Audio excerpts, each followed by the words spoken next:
Hi, everyone. Thank you for joining me this morning for our keynote presentation. I'm Emily Vaughn. I am head of accounts at GEM, and I am really excited to share with you some of the work that we've been doing for the past year in healthcare. So just a little bit about GEM for those that don't know. GEM is a blockchain technology company based in Venice Beach, California. We focus on data collaboration, building tools and resources that enable companies to exchange critical data. And that means that we've been working pretty heavily in healthcare to solve some of the most pressing data exchange problems that we see across the industry. So we've been working in the healthcare space for about a year, and we hear all of the same use cases that all of you have heard. Comprehensive patient records, real-time adjudication of claims, population health data surveillance, and we believe that all of those use cases are valid, and they have to kind of start somewhere. And in our quest to develop the right prototypes and understand the right methods for building these solutions, we have kind of uncovered an opportunity in person-centric application design and person-centric data management. We believe that blockchains present this opportunity to provide personalized services at scale in a way that has just never been done before. And this is founded on the idea that, your data is everywhere, but nowhere does there exist a complete and comprehensive picture of you. And that has to start somewhere. And we have the belief that in order to build a comprehensive profile of information around a person, we have to do it with their consent, and we have to design it in a way that's conscientious to who they are as a person.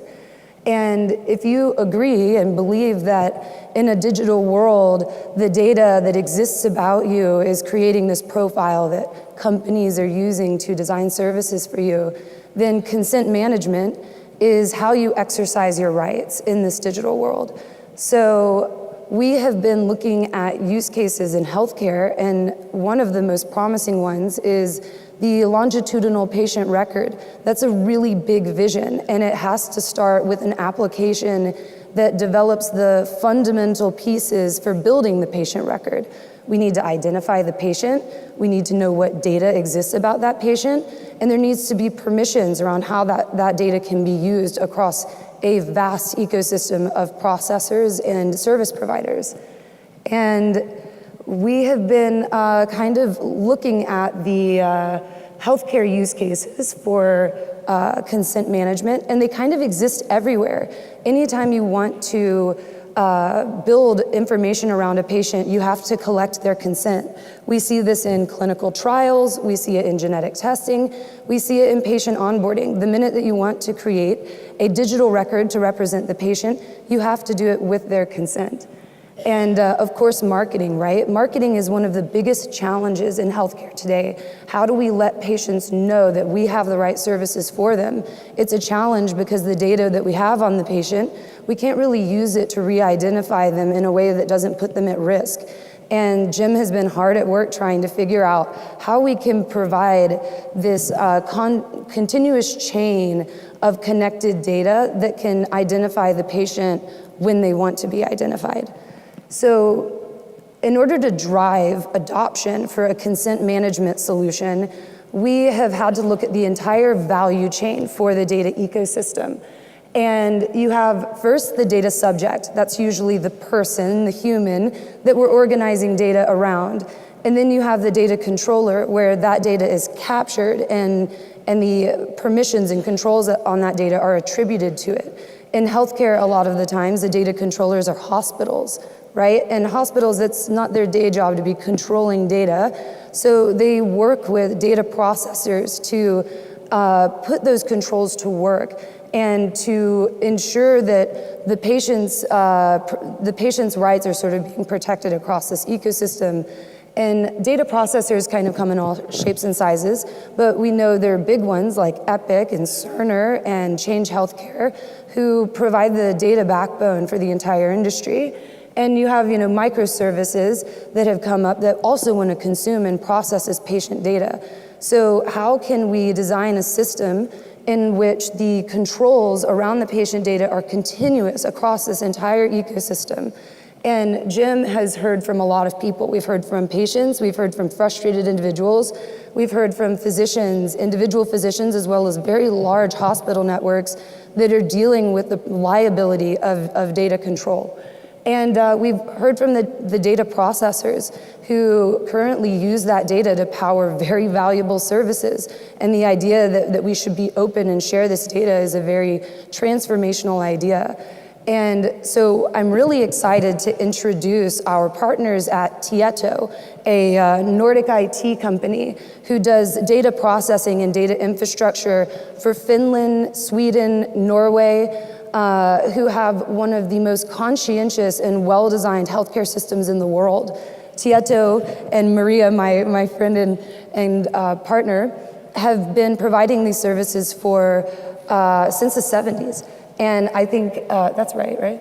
And we're really excited to announce to you guys that we're going to be developing a consent management solution for European citizen data.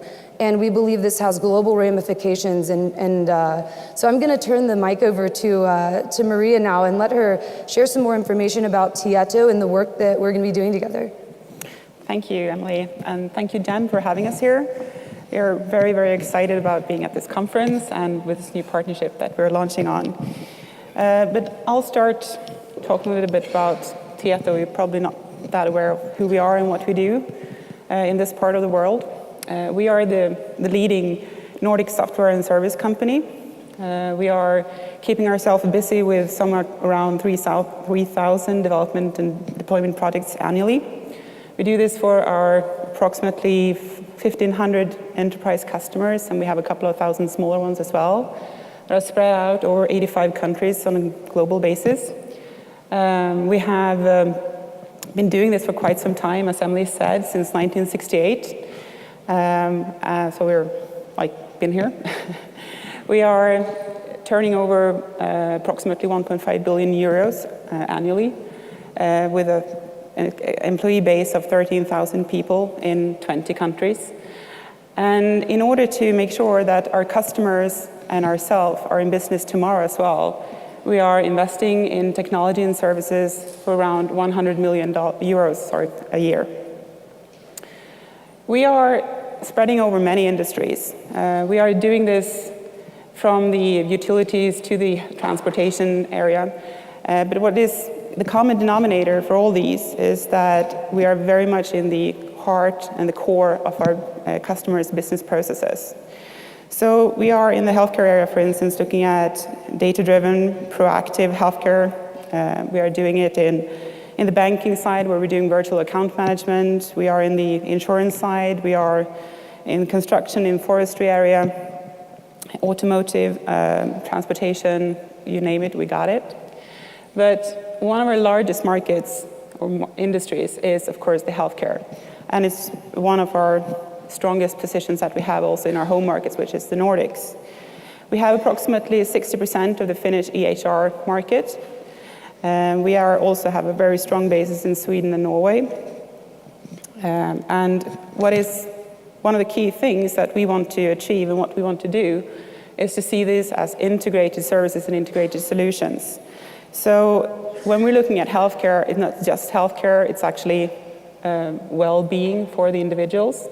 And one thing that is really crucial in this is creating openness and open solutions. So when we are developing our EHR system, we are doing it with an open database, separating the data and the logic. We're using open source. We are welcoming the ecosystem. We are a very firm believer in the ecosystem. And we also think that as the world is changing around us, it's all about moving the data back to where it belongs, and it's to the citizens. And something that's really paramount in this change is, of course, the regulations. We are living and based in the EU, so of course we are a part of that community and things are happening. And one of the things that I've been hearing a little bit about yesterday as well, mentioned here, is the GDPR, the General Data Protection Regulation. That is something that is enforcing this centricity about the data back to the individual. However, I mean, you heard about it yesterday, so you guys were there. You probably know a bit about it, what it is. What you might not know is that this is actually not something new. Data centricity and the data protection around the individual is something that we've been doing for quite some time. What the GDPR is that it's an update. It's a modernization of an existing regulation to make it fit to the modern world around us. It's enforcing a couple of things that are really important. It's increasing the focus on openness. It's from passive to active. It means that you can't just sit and wait. You have to be complied by design. It's also increasing the citizen control, and it's also broadening the perspective of what personal data is. Now, this regulation is also needs to be working together with any other regulation that is, of course, in the EU. But we mean that this is something that's fundamentally driving the possibilities of actually opening up, and that's also bringing us to where we're at today and the project that we're really excited about doing together with GEM. And we have this picture here, trying to explain what we're doing. Sure, if you want to drive it, Jen. Sure. So thank you, Maria.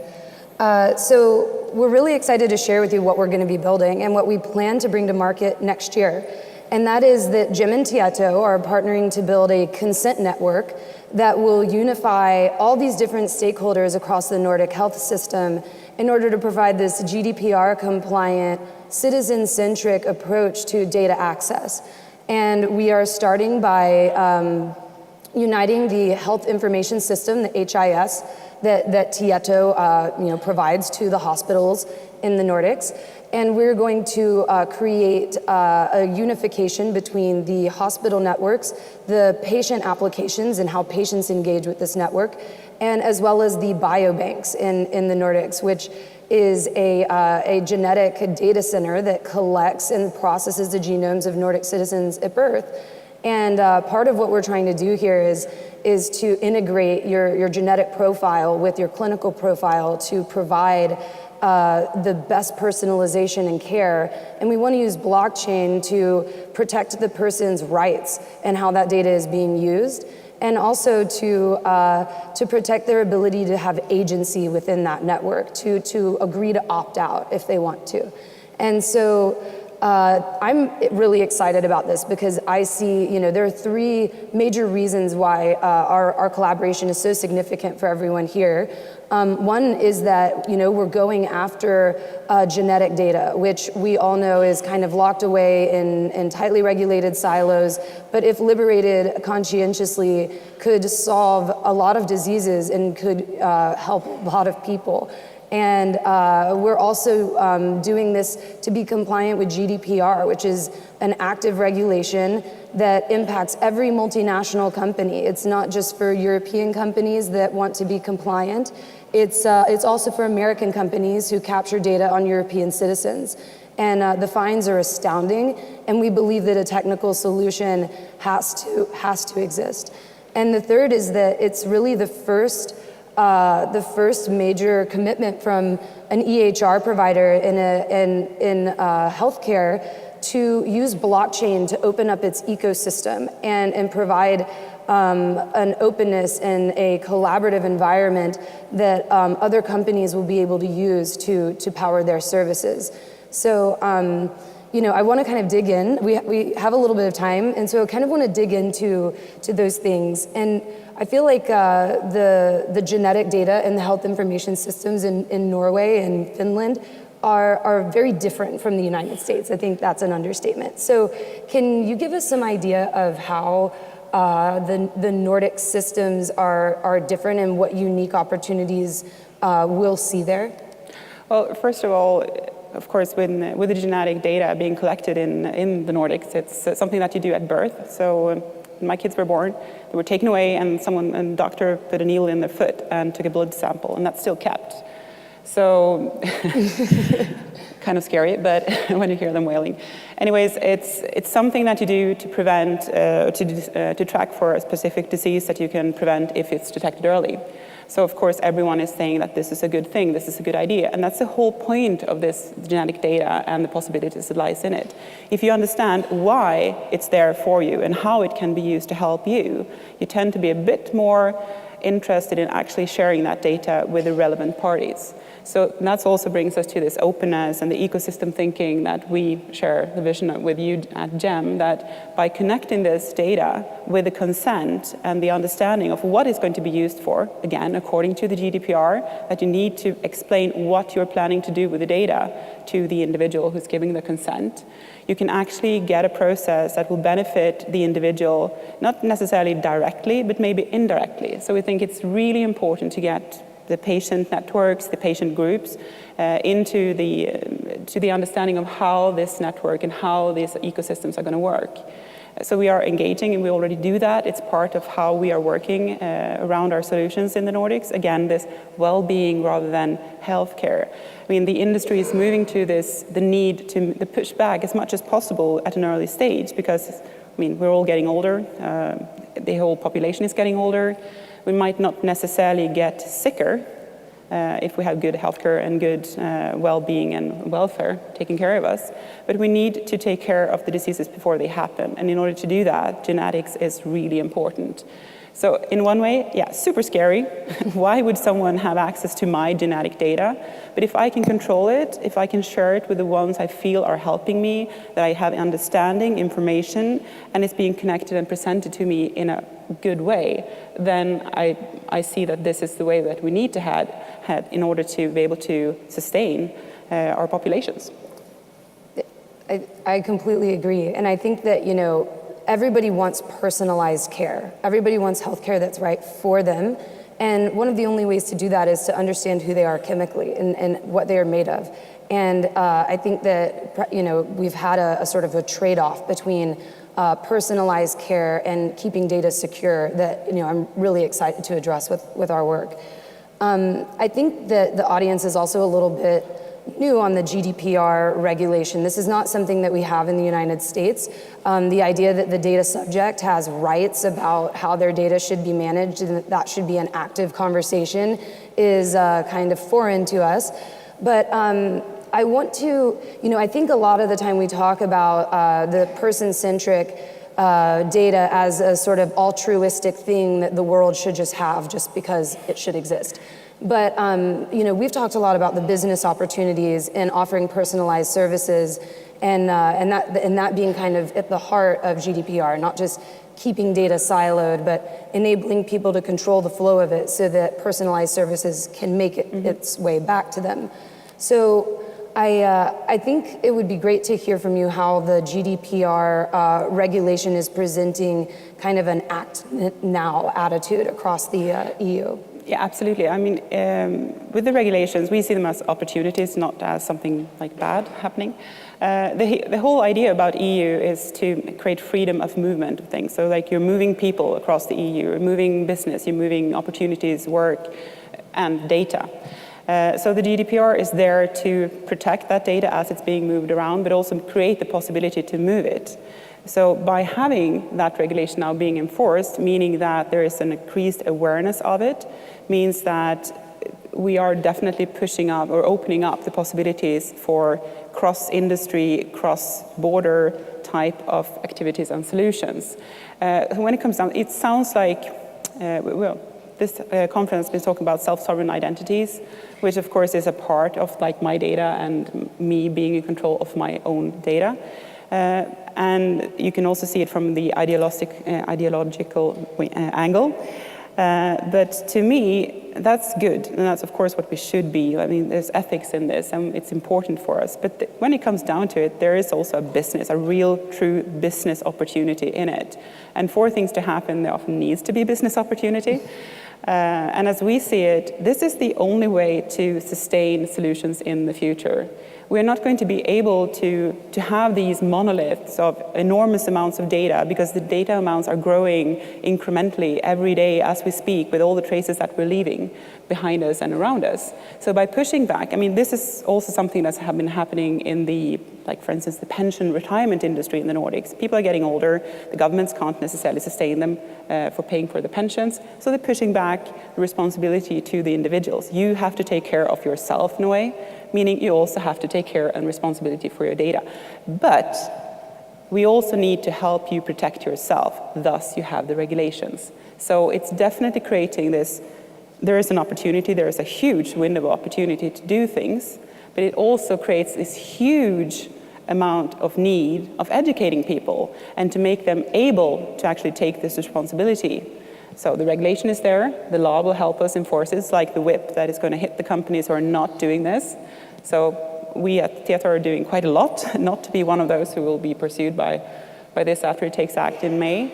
But it's also, again, create an opportunity. Yeah, I mean, I think that at least for the blockchain technology companies and that are trying to develop blockchain-based solutions, a lot of the time we're working with big companies trying to find the right use cases, and the regulatory ones and the compliance ones, that stab at the security and risk management area of value. They often may not be the sexiest ones to get started with, but they present a business opportunity that can catalyze the company to move forward. And we've seen this as companies have sort of matured their approach to blockchain technology.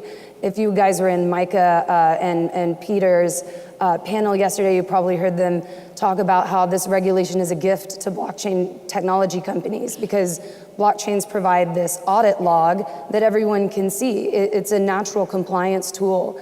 And now we have this very expensive piece of regulation that we can use as an excuse to build the systems of the future, the ones that put the center of influence around the patient, around the citizen.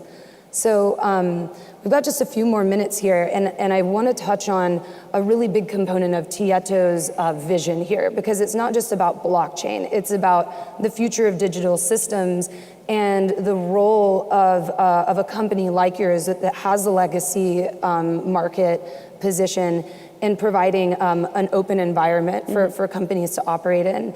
I think that when we talk about how do we make these solutions work, how do we drive adoption, how do we get things at scale, you just can't take the mentality that one company is going to provide this to everyone. So can you share some more about the sort of direction that Tieto is taking towards an open ecosystem? Yeah, like I said, we are, for instance, in the EHR systems, we are very much into open EHR. So we are doing open source with our data models. We're using standard APIs like FHIR, I think it's called, or pronounced in English. And we are welcoming the ecosystem. We want to have openness, no lock-in for our customers, like absolutely no. We invite co-opetition. We need to be providing the best services for our customers to stay competitive.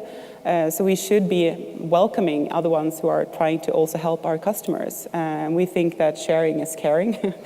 It sounds like very, very altruistic, but when it comes down to it, if you give good services to your customers, that's when you create good business, and that's when you create sustainability, that's when you create future solutions. So openness is fundamental as we see it in this business.